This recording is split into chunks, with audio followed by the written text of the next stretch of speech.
Swamiji, why are there so many idols in Hinduism? Well, I think that word idols is not really the right word. What we should say is that why are we worshipping God in many forms? So just like one woman has many, we look at her differently, like father would look at her as daughter, husband would look at her as wife, brother would look at her as sister.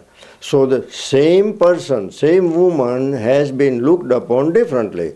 Similarly, God is looked upon differently and in different forms. Really speaking, all of us are God, but we don't realize that. So this should not surprise us. And so supposing I keep a picture of my mother, I'm not looking at a Kodak paper, but I'm feeling when I look at that picture that I'm looking at my mother and my mother's love. It reminds me all the good things that my mother is, and I'm not constantly thinking about Kodak paper and the colors that it shows. I'm thinking of mother.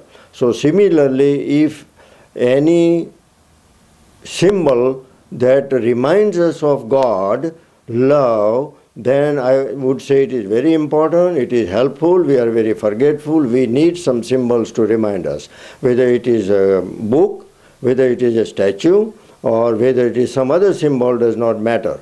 So I would say that it is going to be very important that we will need it, some symbol to remind us that that symbol reminds me that I am part of God.